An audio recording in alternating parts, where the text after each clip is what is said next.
За светеца на средната земя, онази, която е между небето и земята, знаем и много, и малко.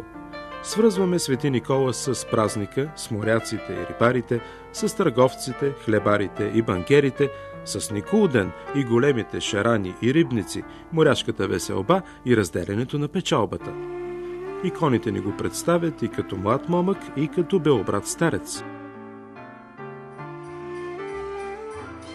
Свети Никола, Санта Клаус, е светецът, когато в католическите страни децата свързват с празничната нощ на Коледа, поставените в чорапи подаръци и шоколадовите фигурки. Името му принадлежи и на двете, източната и на западната църква. В негово лице християните почитат един от най-известните светии на Европа, чието име е свързано с големите битки за утвърждаване на християнството и източната църква, с закрилата на изпаднали в беда на бедните и на децата. Император Диоклициан, който властва през последните десетилетия на трети и началото на четвърти век, имал щастието да изживее последните години на един относително спокоен и духовно единен век. Гай Валерий Диоклициан напуска престола на империята след 20 годишен срок на управление през пролетта на 305 година и се оттегля в личния си дворец в Салона, днешния хърватски град Сплит. По негово време кризата, обхващаща империята, намира отзвук в цялостния живот на късно античното общество, в религията, философията, системата на ценности. Разликите между латиноязичния Запад и Изток се набелязват все по-ясно. Началото на IV век е неспокойно. Разгръщат се спорове, свързани с учението за Светата Тройца, довели до разделянето на църквата на източна и западна. Дебатите, които се водят, са не само канонически. Те владеят сърцата и умовете на политици, философи и редовите жители на империята. Както Цветисто е описал обществените настроения свети Григорий Ниски, навсякъде е пълно с хора, които разсъждават за непостижими предмети. На улицата, по площадите, по пазарите, идваш да узнаеш цената на хляба, а ти отговарят: син е произлязъл от нищото.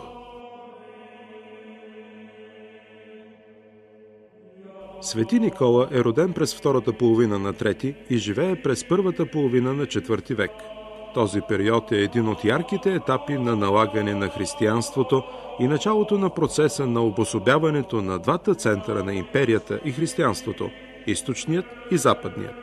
Събитията от началото на четвърти век и ширещите се на изток ереси, една от най-известните от които е учението на Арии, оспорващо единосъщието на Бог Син и Бог Отец, са пряко свързани с жизнения път на героя на нашия филм Свети Никола, чудотворец Мирликийски, един почитан днес и на изток и на запад светец.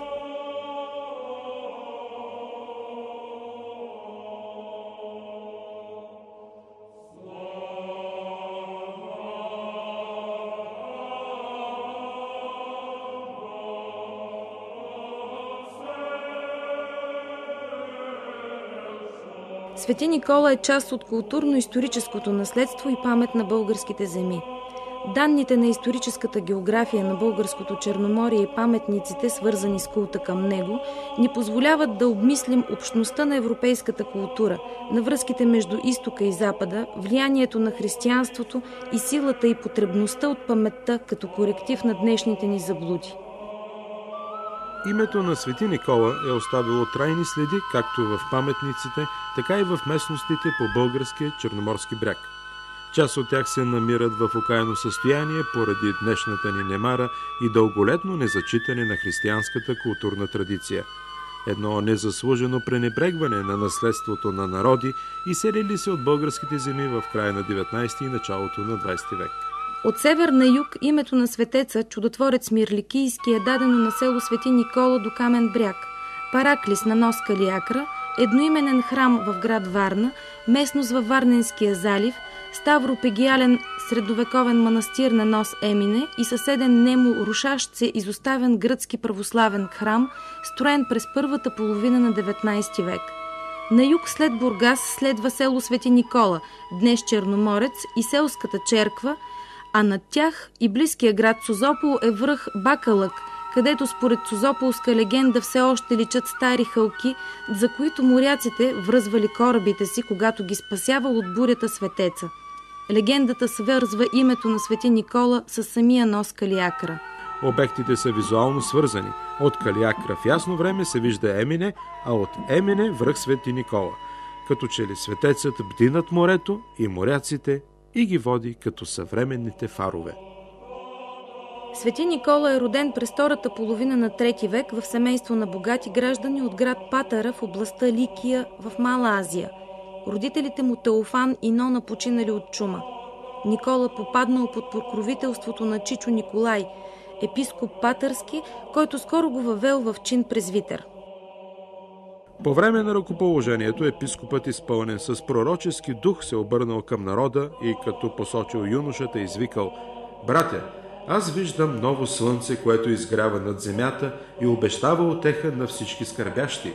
Блажено е стадото, което ще го има за пастир, защото той ще приведе към истината заблудените овци, ще ги пасе на пазбището на благочестието и ще бъде помощник на всички страдащи.“ Жизненият път на Николай преминал през поста на архиепископ на Мир. Според житието на светеца, чудо го посочило като наследник за поста. На един от епископите на Мир във време на молитва се явил мъж, сияещ в неземна светлина, и му заповядал същата ранна сутрин да застане на църковните врата и да очаква минаващите. „Пръв, който влезе“, казал той, „е избраният от Бога. Името му е Николай.“ Епископът разказал на другите за случилото се и станал рано сутринта на църковните врата, а другите епископи се събрали в храма. Между това свети Николай пристигнал в Мир, прекарал почти цялото си време в молитви и тая сутрин по свой обичай отишъл в храма да слуша утренята. Току-що прекрачил вратата и епископа го спрял и попитал за името. „Николай е раб на твоя светиня, владико“, отговорил той смирено. Тогава епископът, като го хванал за ръка, довел го в храма и го поставил сред другите епископи и казал: „Приемете, братя, своя пастир, когото помаза Дух Свети и комуто той повери ръководството на нашите души.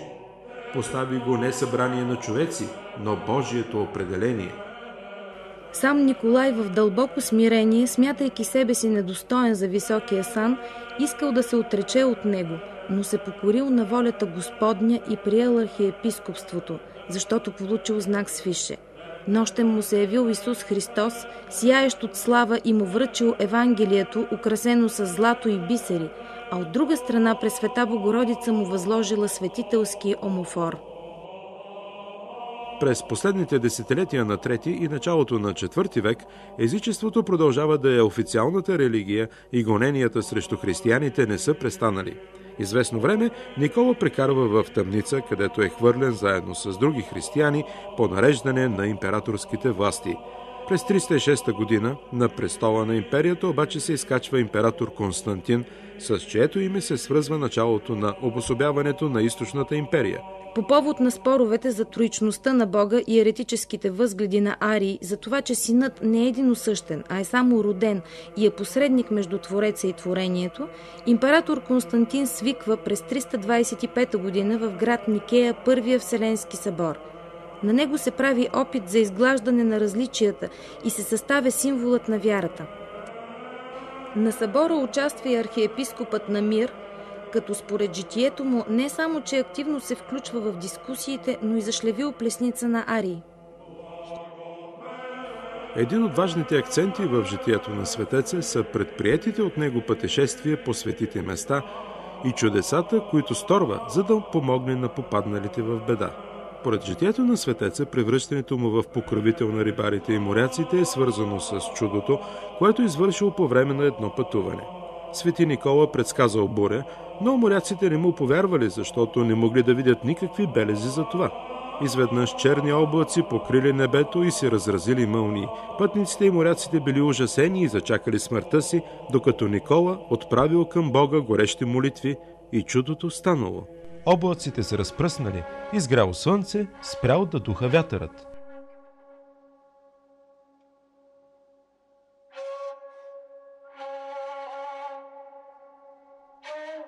Чудесата на архиепископа на Мир не свършват с това. Житието му е пълно с добри дела, но ние специално се спряхме на морската тема, за да можем да продължим и друг път разказа си за него. Светият човек от Ликия умира на 6 декември 343 година. Векове наред тялото му почива в катедралния храм на град Мир. Мястото се посещава от много християни от славянски произход и това навярно обяснява особената почит към него на българи, сърби и руси. През 11 век Мала Азия е завладяна от Огузо тюркмените. От запад настъпват и кръстоносците. С тези мащабни политически сътресения във Византия се свързва пренасенето на мощите му в Европа. Свети Никола се е явил в съня на един свещеник и го помолил да го запази от неверниците. На 8 май 1096 година е положен в храма на манастира Свети Йоан Предтеча в Бари, Италия, а 3 години по-късно е пренесен в катедрала, носеща неговото име. Там е и до ден днешен. Но докато мощите му са намерили покой, легендите за жизнения му път и чудесата му са вдъхновили не един и двама да му дадат почит, с икона, построен храм и просто с наречена на негово име местност.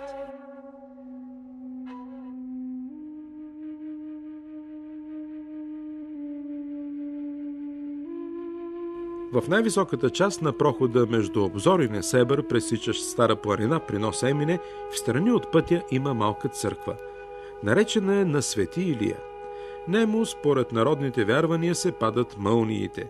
Подземният свят, светът на мъртвите, е на Архангел Михаил, а средната част, пространството между земята и небето, е частта на Свети Никола. И двете места не са избрани случайно. Свети Никола е близо до морето, а пророк Илия нависоко в планината до небето и мълниите. Храмът, който е построен край руините на средновековния манастир със същото име, не присъства в регистъра на Сливенската митрополия. Иконите, иконостасът и прочието утвар явно са отнесени при приселването на гърците от близкото село Иракли, разположено в заливче от северната страна на носа. В годините на страстите български и българския Великден, отбелязал върховния епизод в борбите ни за самоутвърждаване и свобода, богат и верен бого грък от село Емона споделил част от богатството си с църквата, за да може тя да бъде опора на народа му, предчувстваш предстоящите катаклизми на новото разделно време на Балканите. Едва ли изпълняващият християнската повеля дарител на храма е предполагал, че век и половина по-късно той ще бъде превърнат в конюшна, при това не от агаряните. Днес, близо 160 години след датата на строежа на храма, всичко е различно и хората около него, и самата черква. Между земята и небето, днес жителите на Емона имат насъщни грижи. Да бъдат в крак с времето, да се умеят да достигнат до селото по невероятно разбития път, да съберат вода. Грижата за манастира и църквата на Чудотвореца не може да е само тяхна, макар да е била такава за едни други хора и в едни други времена. Променили са се много неща, но едно е останало вечно – Бога, планината и морето, а тях именно средната земя брани светецът, чудотворец Мирликийски. Векове наред монасите от манастира Свети Никола, най-източния в пространството на обединена Европа, са виждали изгревите на морето и кървавите му залези за тридовете на Хемус. Брулени от ветровете и солените мъгли, зидовете на манастирските строения постепенно са отстъпвали пред страховитата мощ на времето. Но гласовете на монасите, застинали от ужаса на разрухата и настъплението на неверните мълвели от година на година и от изгрев към изгрев. Светителю, Отче Николай, моли Бога за нас, с дадената ти свише сила, ти изтриваш всяка сълза от лицето на люто страдащите, ти храниш гладните, ти си най-сигурният водач на тези, които кръстосват морските бездни, ти лекуваш недугавите и във всичко си помощник на всички, които пеят Богу. Алилуя!